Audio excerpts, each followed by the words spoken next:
Welcome to the deep dive. Today, we're really getting into something fascinating, the art of discerning intuition.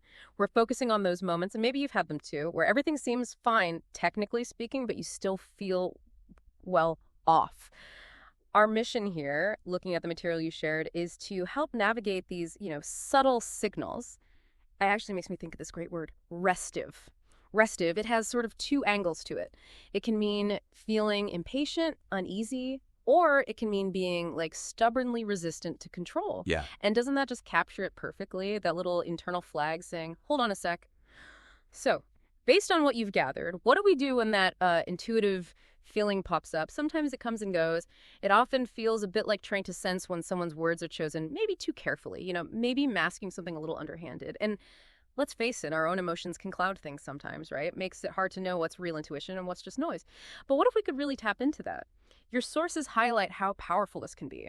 For example, there's this case study in the notes. It reminded me of when I was buying a condo, a big purchase. My agent, everyone involved kept saying, everything's perfect, all done by the book. And, I mostly believed them, but I had this nagging feeling, that restive sense telling me I should probably double check things myself just to be sure. And this is where the material really clicked for me. Turns out I found a pretty significant fault that wasn't reported. That small feeling, that sense of things being off, it directly led to me getting a decent discount for repairs. Honestly, it saved me a huge headache and, frankly, quite a bit of money. That's a fantastic example. And what's really interesting there, something your sources really dig into, is how that initial off feeling didn't just stay as like vague worry. It actually sparked proactive investigation. It turned a subtle concern into a strategic decision, a calculated move. The research often suggests this isn't some mystical sixth sense, but more like our brain doing super fast pattern recognition. It's flagging inconsistencies based on, tons of past experiences, and really hammers home why we shouldn't just brush off these subtle feelings as simply being anxious or worried. They're data points, important ones. I completely agree. Yeah, internal data points, I like that. And your material brings up another angle, too. There was this other example that felt so familiar. Remind me of getting quotes for a bathroom remodel. Free quotes, multiple contractors, and some of them tried so hard to pigeonhole me into their service. Yeah. Really high pressure stuff. Even when I sort of gently pointed it out, they deny it, of course. But the whole interaction felt sneaky, underhanded. It just left a bad taste. This time, it wasn't about finding a fault like the condo. It was more about trust, a misalignment there, that feeling of being pushed, being pigeonholed.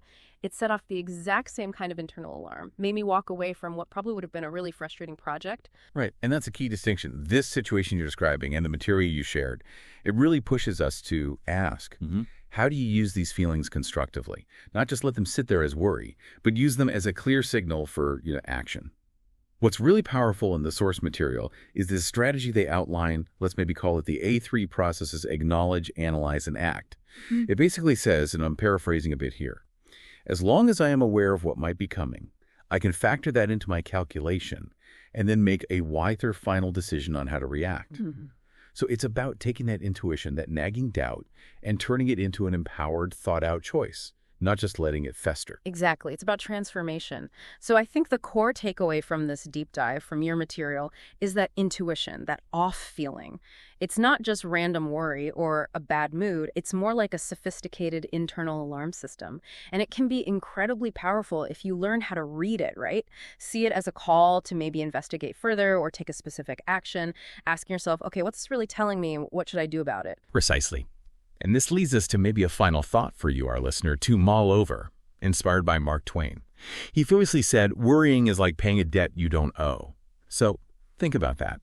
How can you transform your own worries, those subtle, maybe restive feelings, into strategic actions, actions that empower you instead of just weighing you down? Can you actually turn that quiet flicker of doubt into your next calculated, confident step forward?